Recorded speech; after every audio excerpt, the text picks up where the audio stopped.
নমস্কাৰ সানি technology YouTube চেনেলৰ দৰ্শকসকললৈ মই সানি আপোনালোক সকলোকে পুনৰবাৰ স্বাগতম জনাইছোঁ। দৰ্শকসকল এই মুহূৰ্তত আহি পৰিছে বহুকেইটা গুৰুত্বপূৰ্ণ খবৰ। গোটেইকেইটা খবৰে আপোনালোকৰ বাবে বহুতেই গুৰুত্বপূৰ্ণ। সম্পূৰ্ণকৈ চাই থাকিব ভিডিঅ'টো অলপো স্কিপ নকৰাকৈ। দৰ্শকসকল এই মুহূৰ্তত আহি পৰিছে এটা ডাঙৰ খবৰ। আজিৰ প্ৰথমটো খবৰে হৈছে ৰাজ্যত বন্ধ নহয় বিদ্যালয়। ৰাজ্যত নিয়ন্ত্ৰণৰ ভিতৰত কোভিড সংক্ৰমণ মন্তব্য প্ৰকাশ হিমন্ত বিশ্ব শৰ্মাৰ। দৰ্শকসকল আমি পোনে পোনে দেখাই আছোঁ হিমন্ত বিশ্ব শৰ্মাৰ মন্তব্য। তাৰ আগতে খবৰটো কৈ লৈছোঁ, সম্পূৰ্ণকৈ চাই থাকক। ৰাজ্যত বন্ধ নহয় বিদ্যালয়, আতংকিত হোৱাৰ প্ৰয়োজন নাই। নিয়ন্ত্ৰণৰ ভিতৰত কোভিড সংক্ৰমণ, প্ৰয়োজন সাপেক্ষে ৰাজ্য চৰকাৰে গ্ৰহণ কৰিব ব্যৱস্থা। বিদ্যালয়ক লৈ মন্তব্য প্ৰকাশ হিমন্ত বিশ্ব শৰ্মাৰ। ৰাজ্যত বন্ধ নহয় বিদ্যালয়, আতংকিত হোৱাৰ প্ৰয়োজন নাই বুলি মন্তব্য কৰিছে মন্ত্ৰী হিমন্ত বিশ্ব শৰ্মাই।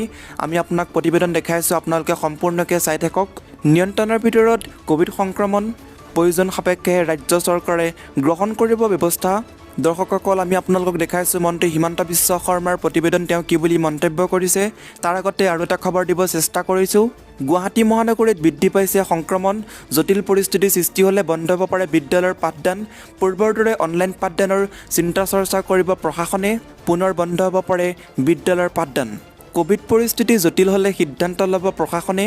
দ্ৰুতগতিত বৃদ্ধি পাইছে কোভিডৰ সংক্ৰমণ, কামৰূপ জিলাৰ প্ৰশাসনে গ্ৰহণ কৰিছে বিশেষ কোভিড নিৰ্দেশনা।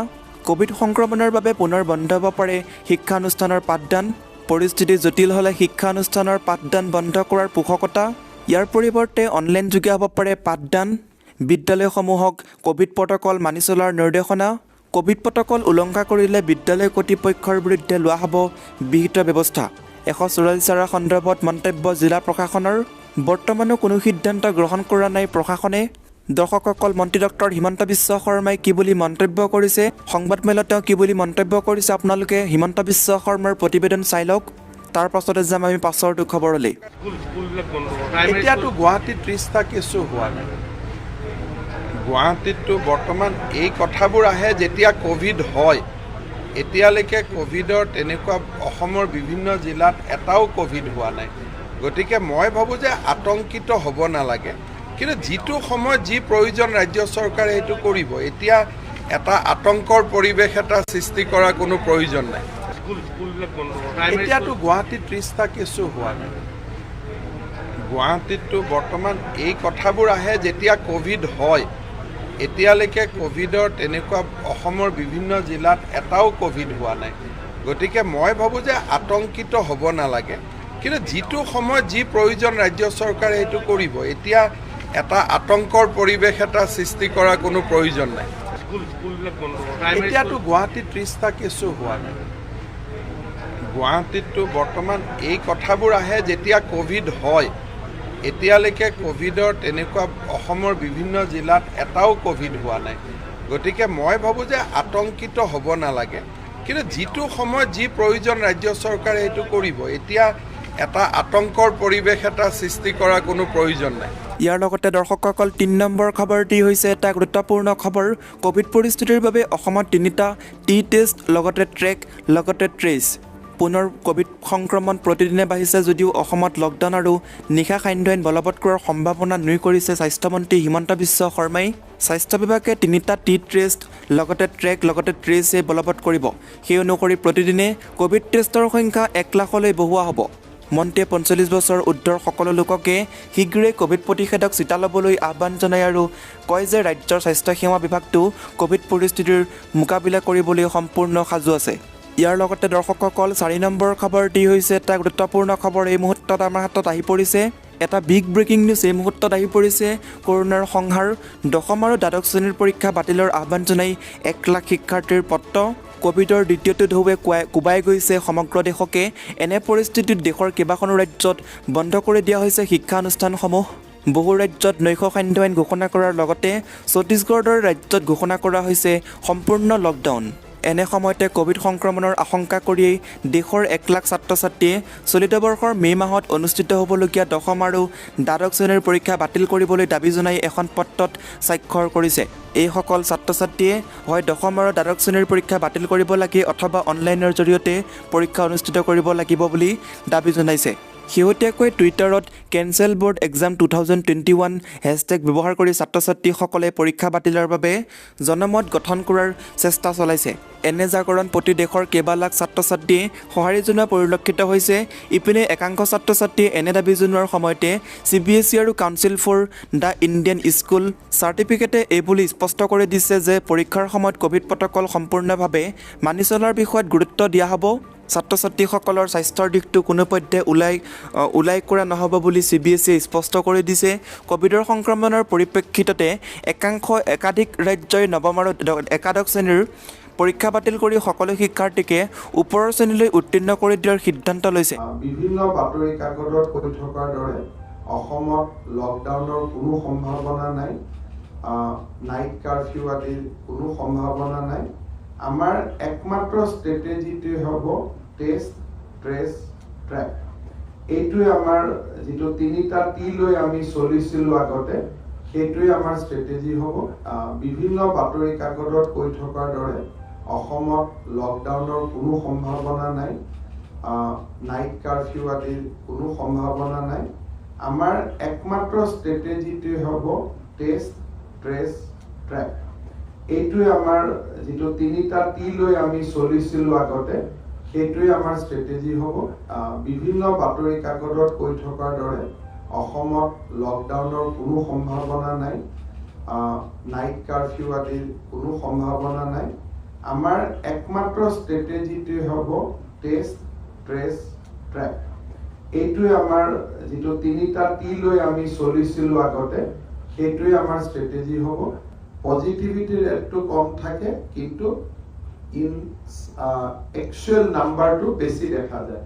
কিন্তু সেইটো ক'ভিডৰ বিৰুদ্ধে গ্ৰহণ কৰা এটা ষ্ট্ৰেটেজিৰ পাৰ্ট, যে আমি যদি টেষ্ট বঢ়াই দিওঁ within a short time Covid নোহোৱা হৈ যায়, যিটো আমি যোৱা বছৰ তাৰ ফলাফল দেখিছোঁ। গতিকে স্বাস্থ্য বিভাগে প্ৰচেষ্টা কৰিব যে আমি 1 লাখ টেষ্ট প্ৰতিদিন, যিটো আগতো আমি কৰিছিলোঁ, তেনেকুৱা এটা লক্ষ্য আমি বিহুৰ কেইদিনত যাতে উপনীত হ'ব পাৰোঁ, যাতে অসমৰ ৰাইজে বিহু নিৰাপদে পালন কৰিব পাৰে।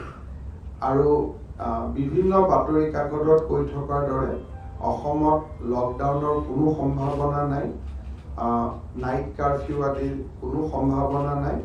আমাৰ একমাত্ৰ ষ্ট্ৰেটেজিটোৱে হ'ব টেষ্ট, ট্ৰেছ, ট্ৰেক। এইটোৱে আমাৰ যিটো 3টা T লৈ আমি চলিছিলোঁ আগতে, সেইটোৱে আমাৰ ষ্ট্ৰেটেজি হ'ব। গতিকে মই অসমবাসী ৰাইজক আহ্বান জনাম যে কোনোবাই যদি ক'ভিডৰ লক্ষণ দেখে, তৎকালীনভাৱে যাতে ওচৰৰ স্বাস্থ্য কেন্দ্ৰত যোগাযোগ কৰে, তেওঁলোকে টেষ্ট কৰে। টেষ্টটো কৰিলে এইটোৱে লাভ যে আমি বেলেগক নিৰাপত্তা দিব পাৰোঁ। তৃতীয়তে এটা ডাঙৰ কথা হ'ল যে বহুতক মই দেখিছোঁ যে কেতিয়াবা পেনিক হয়। যোৱা বছৰ আৰু এই বছৰৰ মাজত এটা কোৱালিটেটিভ ডিফাৰেঞ্চ আছে। যোৱা বছৰ আমাৰ ডক্টৰসকল ভেকচিনেটেড নাছিলে। এতিয়া ডক্টৰ ক'ভিডৰ ৱাৰ্ডত সামান্য মাস্কখন পিন্ধিয়ে সোমাই যায়। সেইকাৰণে যোৱা বছৰ আৰু এই বছৰৰ মাজত বহুত বেছি পাৰ্থক্য থাকিব। যোৱা বছৰ ডক্টৰ যাব পৰা নাই, ডক্টৰৰ সংখ্যা কম, অক্সিজেন চিলিণ্ডাৰ নাই, মৰ্টেলিটি ওপৰত আছিল। এতিয়া আমাৰ ডক্টৰসকলে সামান্য মাস্ক পিন্ধিও ৱাৰ্ডৰ ভিতৰত সোমাই গৈছে। আৰু আমাৰ অক্সিজেনৰ পৰা আৰম্ভ কৰি আমাৰ প্ৰস্তুতিও বহু ওপৰত আগত কৰি।